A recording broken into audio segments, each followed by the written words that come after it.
Bonjour tout le monde, ceci est ma 24e vidéo en astrophysique.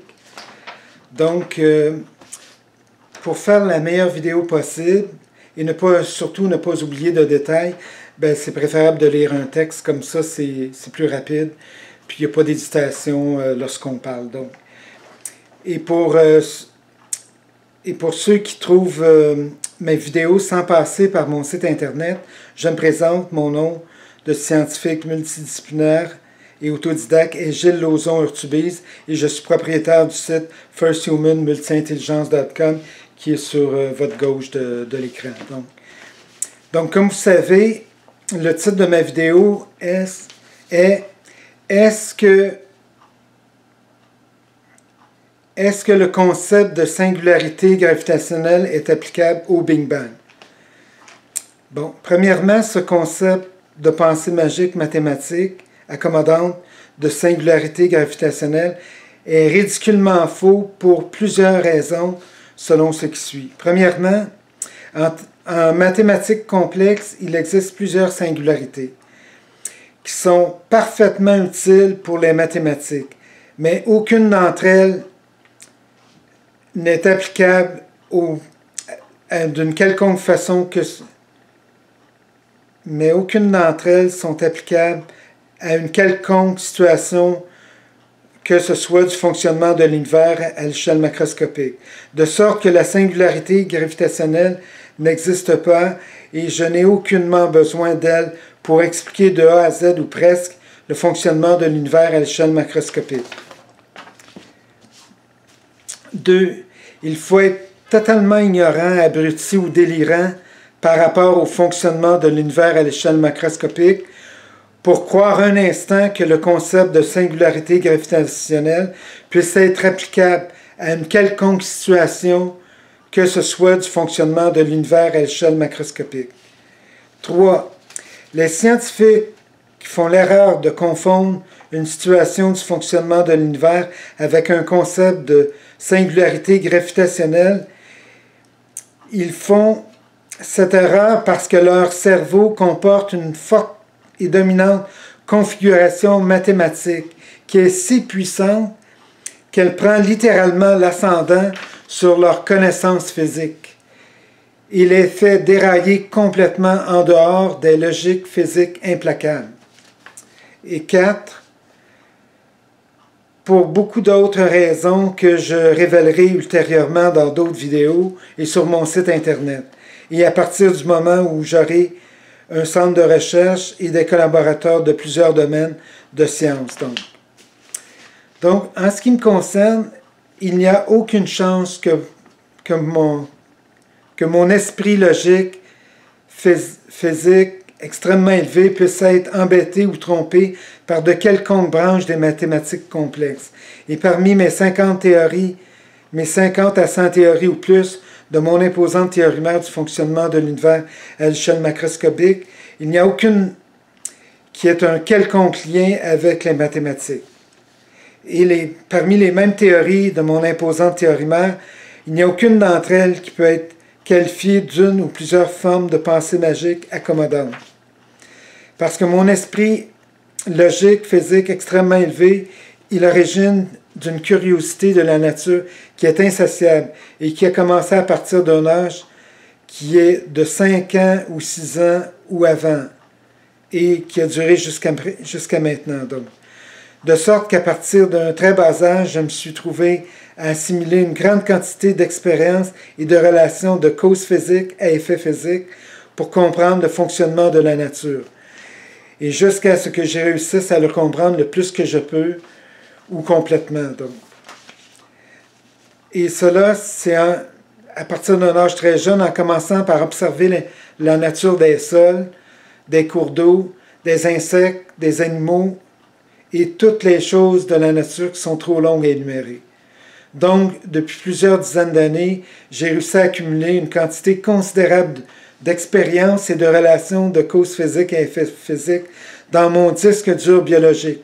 Parce que cela est extrêmement utile par la suite pour être en mesure de différencier les choses possibles des choses impossibles. Et entre autres, je ne je n'ai jamais été piégé par quelques formes de pensée magique ou quelques formes de pensée magique mathématique ou autres formes de pensée magique qui n'ont rien en commun avec la réalité physique. Et grâce à mes capacités extrêmement élevées en investigation approfondie, réflexion, analyse très approfondie, en inventivité sans limite et de toutes sortes, et beaucoup d'autres formes d'intelligence que je pratique régulièrement,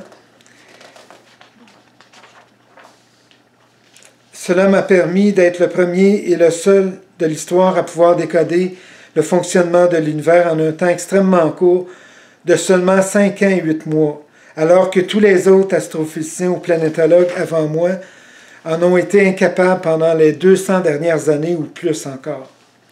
Actuellement, mes 50 et 100 théories ou plus de mon imposant théorème du fonctionnement de l'univers à l'échelle macroscopique, elles m'apportent un niveau de satisfaction qui est quelque part entre 96% et 98,5%. Et je ne serai jamais satisfait de ce dossier tant et aussi longtemps que je n'atteindrai pas un niveau de satisfaction de 100%. Et cela est la raison. Par ailleurs, j'ai l'habitude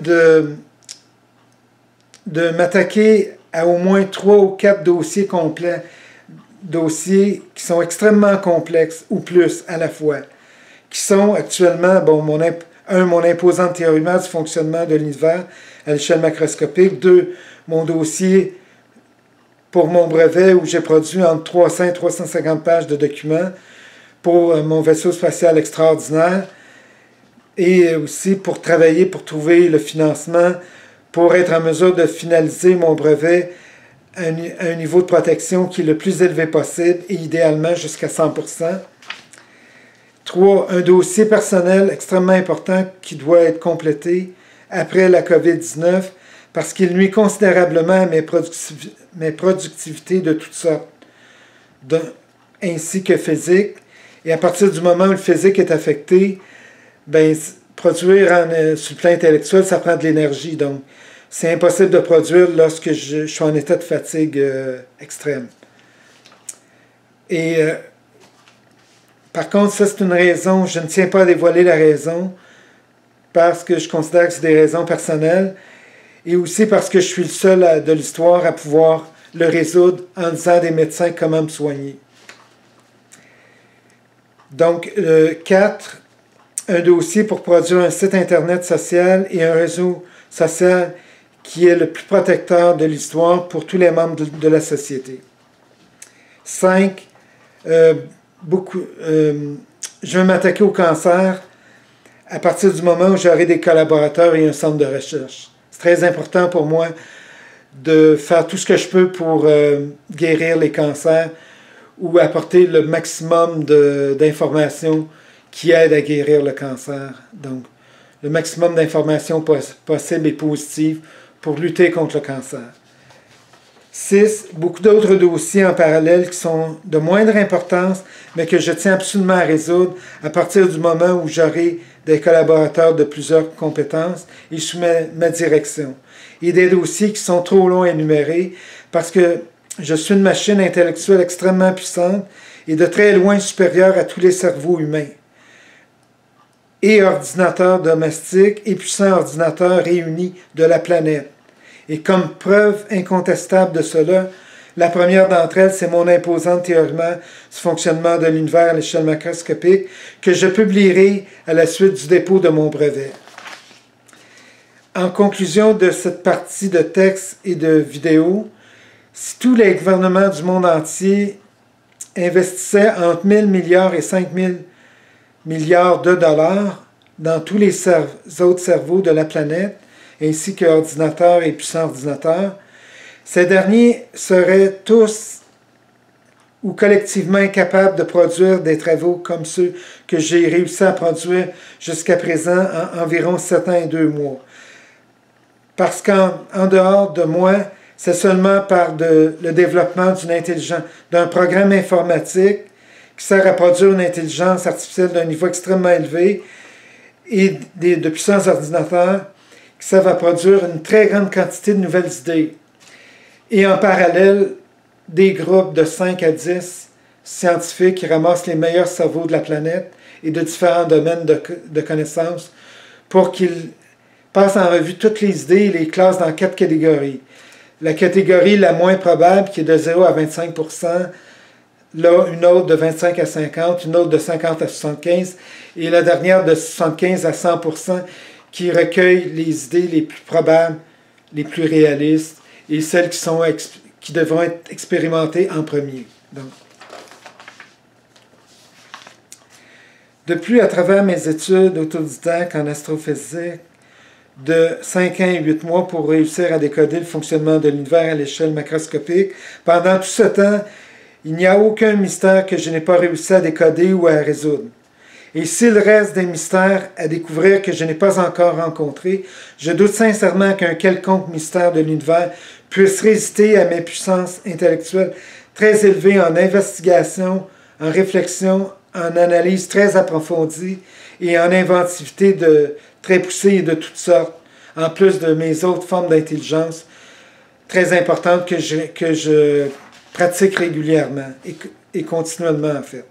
Parce que jusqu'à présent, j'ai toujours réussi à décoder ou à résoudre tous les mystères de l'univers que j'ai rencontrés ou minimalement fournir au moins une explication satisfaisante ou plus.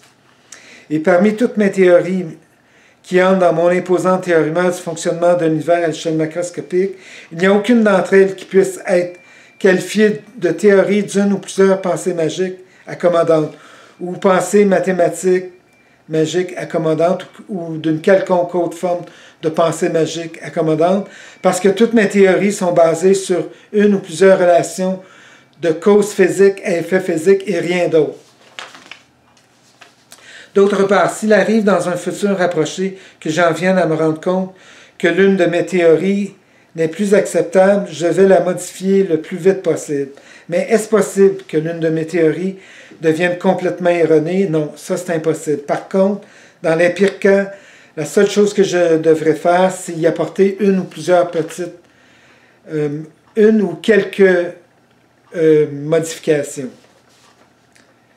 En conclusion, mes ambitions intellectuelles et humanitaires et ma responsabilité en tant que scientifique, multidisciplinaire et autodidacte et humaniste, c'est de faire avancer les connaissances de l'humanité. De plus, de former un site Internet qui va protéger tous les membres de la société, mais aussi qui va aider les utilisateurs à faire tout ce qu'il faut pour protéger le plus possible l'environnement, parce que notre Terre, c'est la seule maison que nous avons, et aussi de protéger le plus possible tous les animaux de la nature, parce qu'en les protégeant, c'est nous aussi que nous protégeons. Et en ce qui me concerne, et beaucoup d'autres choses, entre autres par rapport aux sites qui sont trop longues à énumérer, mais beaucoup d'autres choses, c'est certain. Et en ce qui me concerne, le terme impossible est un terme que je ne respecterai jamais, et tant aussi longtemps que je serai suffisamment en bonne condition physique, mentale et intellectuelle, évidemment. Donc, merci d'avoir vu ma vidéo et bienvenue à ma prochaine vidéo qui va révéler mon opinion par rapport à un autre sujet complexe de l'univers. Donc, merci et au revoir.